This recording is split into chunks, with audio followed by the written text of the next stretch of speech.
Dejuan Christian Sims was born October 29, 1990. His mother, Dewana Wiggins, previously Dewana Harris, told authorities that her son disappeared while shopping with her at the Wonderland Mall in Livonia, Michigan on December 11, 1994.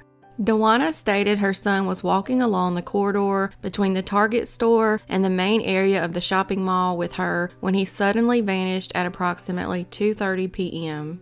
Investigators administered 2 polygraph tests to Dewana shortly after Dejuan disappeared, and she failed both. Authorities stated that they did not believe her story and thought Dejuan was never at the Wonderland Mall with his mother the day he disappeared. No witnesses saw him there, and he didn't show up on the tapes from the mall's 12 surveillance cameras either. Witnesses did see Dewana arrive at the mall alone at 3:30 p.m., an hour after she says Dejuan disappeared. In the days after he went missing, his mother said she felt like she was being treated as a suspect. Dewana has maintained her innocence and said in 1995 that she was in therapy to deal with her son's disappearance. She has never been charged in connection with Dejuan's case due to lack of evidence, and no suspects have been identified. Her mother said Dewana was emotionally devastated by her son's disappearance and would have never hurt her child.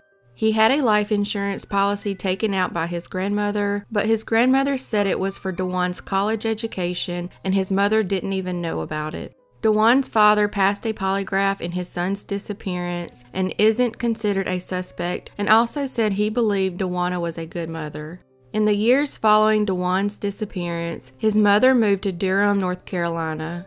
25 years after his disappearance, in December of 2019, a man came forward claiming he believed he could be that missing child. She asked him things that only she and her son would know about Dejuan, like his birth date and some birthmarks he had as a child. The man was unable to answer her questions. Police said the man also suggested that him and Dewana meet each other at a police station, but she was not comfortable with that. The man gave his DNA to Livonia police to be tested, and it was not a match.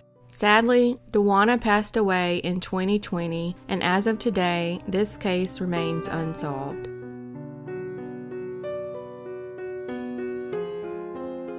Mindy Arnett gave birth to her daughter, Jersey Arnett, on January 31, 2002. 5 weeks later, according to a neglect case filed with the Ingham County Circuit Court, Child Protective Services received an anonymous complaint that Mindy was mentally unstable, abused drugs, and neglected her daughter. Court records show that Mindy once said she wished she never gave birth to Jersey. In March, she threatened her and her baby's life. The next day, Mindy was taken to Washtenaw County Community Mental Health and temporarily lost custody of Jersey. Mindy's sister in Flint, Michigan, received temporary custody of the baby. Mindy was living with her parents in Stockbridge, Michigan during this time. She was taking psychiatric medication, attending weekly parenting classes, and making progress towards regaining custody of her daughter, and was visiting her frequently. But at 6:30 p.m. on August 14th, Mindy's sister and her husband left Mindy alone with Jersey at their home while the couple went out to dinner. When they returned, both were missing. At 2 a.m. the next morning on August 15th, Mindy's 1992 Honda Civic Del Sol was found parked mid-span on the Mackinac Bridge, about 200 feet above the Straits of Mackinac. State police behavioral scientists reviewed the woman's background and said she's the type who could have jumped. A motorist reported seeing a vehicle matching Mindy's parked in the northbound passing lane about an hour before she disappeared. A woman was out of the vehicle and was reaching inside a rear door where the infant seat was located. Mindy later drove north to the toll booth area, turned around, and drove to the south end of the span, got off at an exit, briefly entered Interstate 75, then returned and again drove northbound on the bridge. Mindy's purse, her keys, a diaper bag, and a half-empty baby bottle were also in the car. With the previous threats to kill herself and her daughter, and with an attempt on her own life early in 2002, authorities believe Mindy jumped off the Mackinac Bridge with 6-month-old Jersey. An extensive search of the Straits of Mackinac turned up no signs of them, and their bodies have never been found. As of today, this case remains unsolved.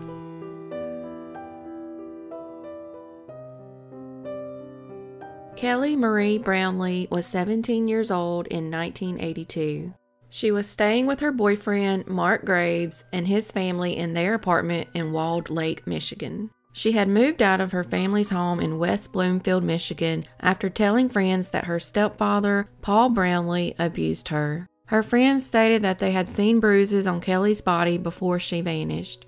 On May 20th, 1982, she and her boyfriend, Mark Graves, took the bus together to their high school. Kellie skipped her classes that day and hitchhiked to the 12 Oaks Mall in Novi, Michigan, where she applied for jobs at several stores. Kellie was seen around 11 a.m. by a friend's mother who offered her a ride, but she declined and said she wanted to place more applications before going home. It's unclear if she was returning to the Graves or the Brownlee's residence, but she had listed the Brownlee address on all of her applications. This was the last confirmed sighting of Kellie. 4 years before Kellie's disappearance in 1997, her stepfather, Paul Brownlee, had pled guilty to fourth-degree criminal sexual misconduct when Kellie's older sister Kim filed charges against him. Kim then moved to California, where the girl's biological father resided. Kellie remained in Michigan, where she had a good relationship with their mother, Loretta.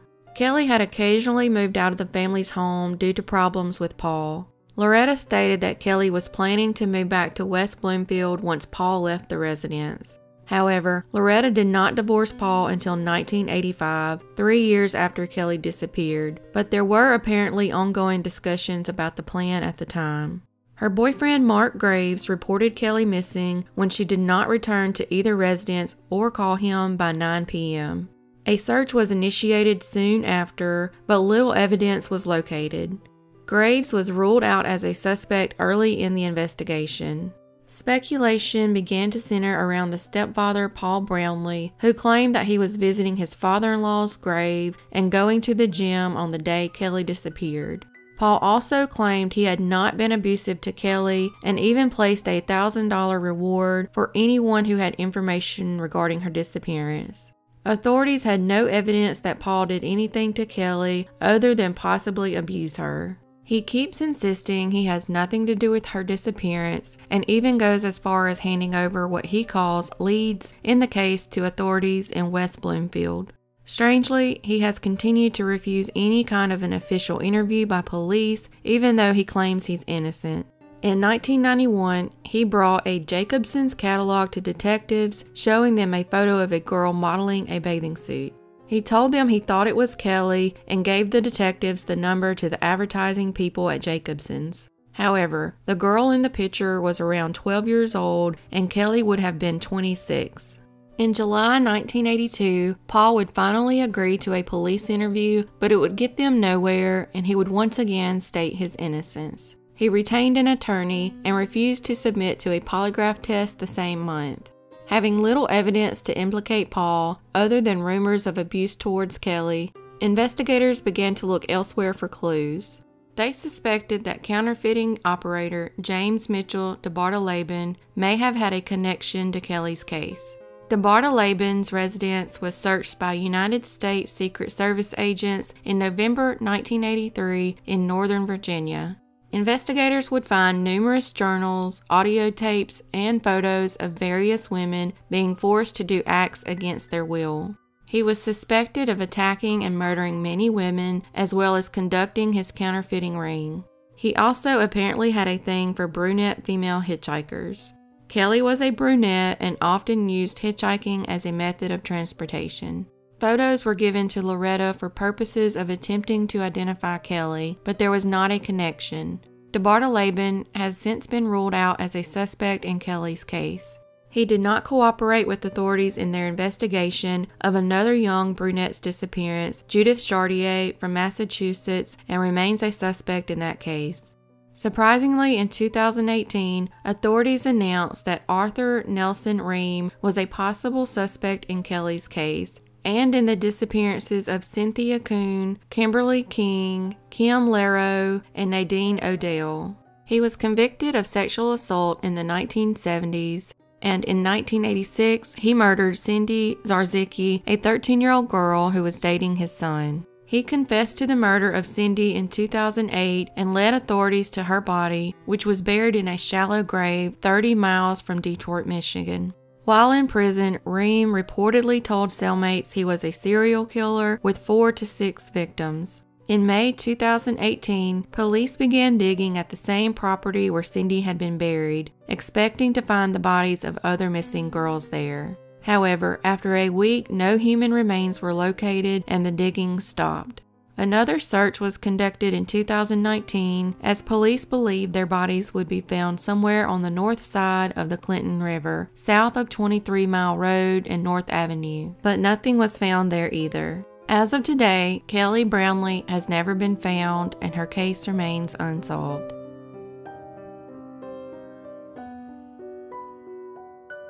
Brittany Ann Beers was born on August 1, 1991, and lived in Sturgis, Michigan with her mother Tina Stetler and her uncle James Allen Beers. On September 16, 1997, at the age of 6, she was playing outside of her family's residence at Village Manor Apartments. At 7:30 p.m., she went outside to ride her bicycle, and her mother left to run errands at approximately 8:30 p.m. and saw her daughter riding her bicycle around the neighborhood at that time. Brittany's half-brother told authorities that a few minutes after their mother left, he saw his sister sitting on a bench. A witness told investigators that he saw Brittany talking to an unidentified male driving a red or brown mid-sized vehicle shortly thereafter. Brittany walked over to the witness and told him that she made a new friend. Tina returned home at approximately 9:05 p.m. and asked Brittany's brother to find her. The authorities were summoned when she could not be located. Brittany's bicycle was discovered abandoned shortly after she was last seen. Also, a bloodhound was able to track Brittany's scent to the parking lot of a nearby convenience store frequently used by interstate truckers, but the scent stopped there. Sketches of the unidentified man seen speaking to Brittany were distributed through the area in the days following her disappearance. It is not known if the man is connected to her case. He was in his late 20s or early 30s with short dark hair and a thick mustache and was driving either a mid-sized red car or a brown Renault. Police are still looking for the man. He is not being called a suspect, but a witness whom they would like to question. Rumors about the family started to circulate through the streets, and neighbors spoke of neglect and abuse in the household. Several people noted that Brittany was often spotted playing outside on her own, and once told a neighbor that her mother would lock her out of the house if she was bad. Months after Brittany's disappearance, her 13-year-old brother and 3-year-old sister were removed from the home by the court after allegations of child physical and sexual abuse and neglect.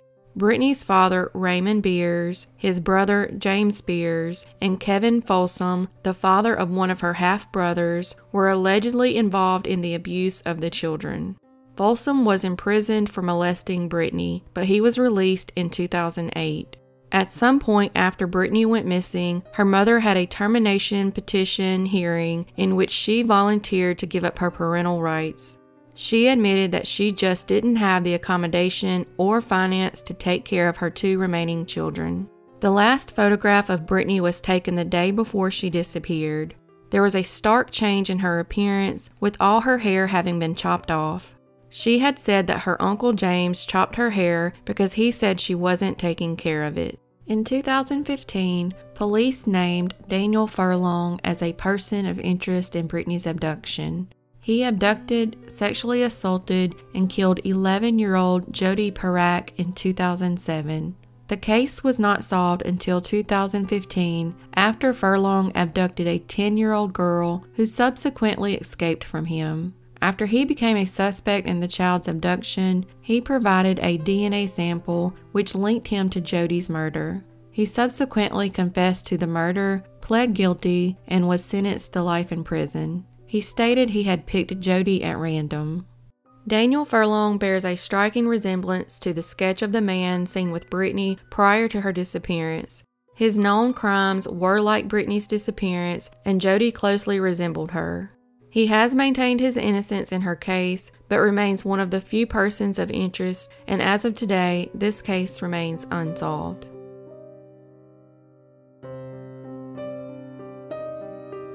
Shannon Dale Verhage was born June 15, 1996. She disappeared just days before her first birthday. Her mother, Rachel Timmerman, was allegedly sexually assaulted by Marvin Charles Gabrion II weeks after she gave birth to Shannon in 1996 in Cedar Springs, Michigan.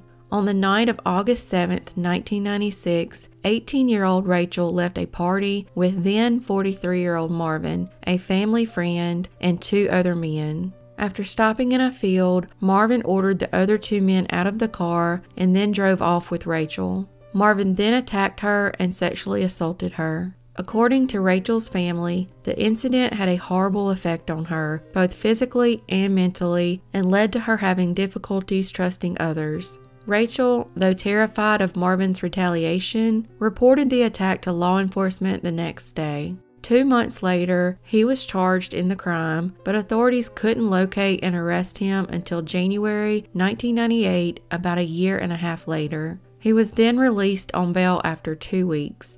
Wayne Davis, one of the men forced out of the car the night Rachel was assaulted, disappeared in February 1997, just days after Marvin was released from custody.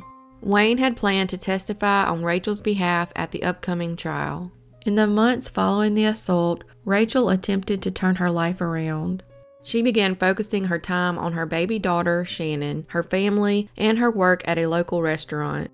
She had sent Shannon to live with her paternal grandparents as she began repairing her family relationships during May 1997. She planned to move into her father's home with Shannon during the summer. She took Shannon to her father's residence during the weekend of June 3, 1997, to prepare for the change of custody. However, as the date for the preliminary hearing came closer, Rachel worried about having to testify against Marvin.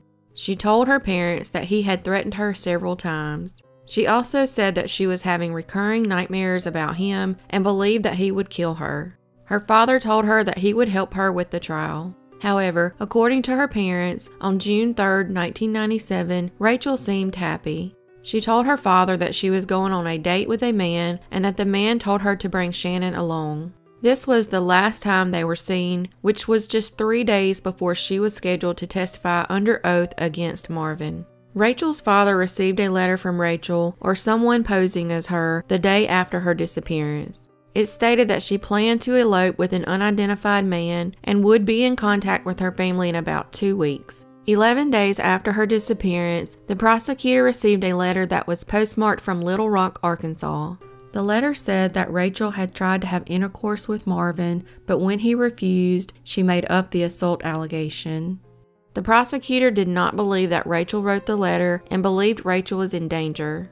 The same day, Rachel's father also received a letter postmarked from Little Rock. The letter, also allegedly written by Rachel, said that she and Shannon were fine and that she would call him soon. However, he never received that call.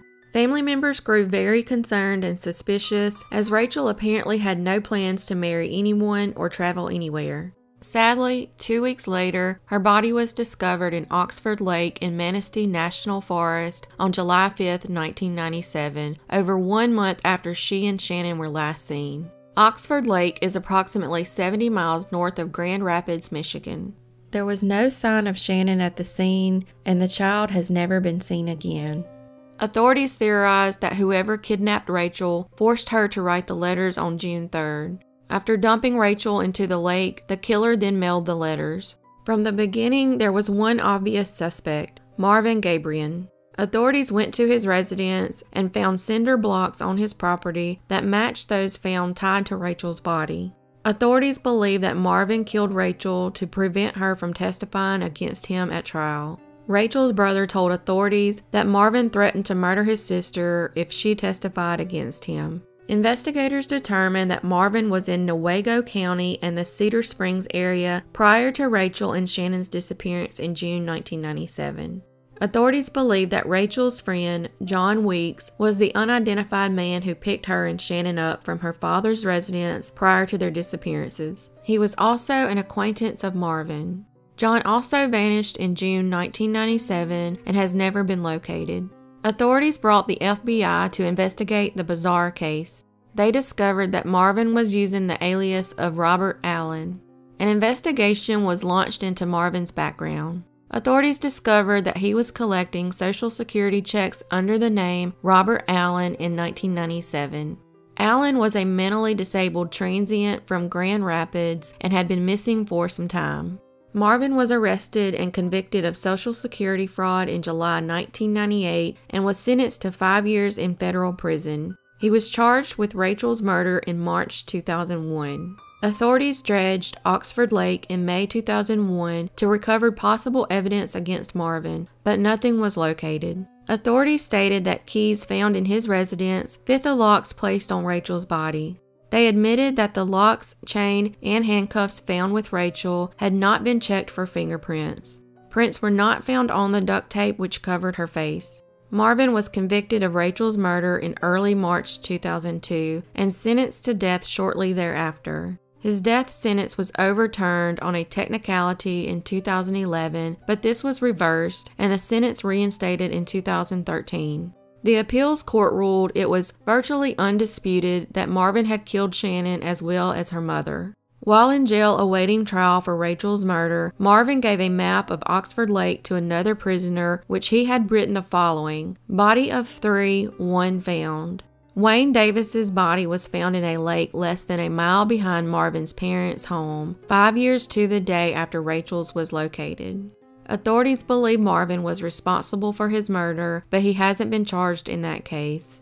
John Weeks, Robert Allen, and Shannon Verhage have never been found. Marvin Gabriel is currently on death row. Foul play is suspected in all the disappearances due to the circumstances involved, and as of today, this case remains unsolved.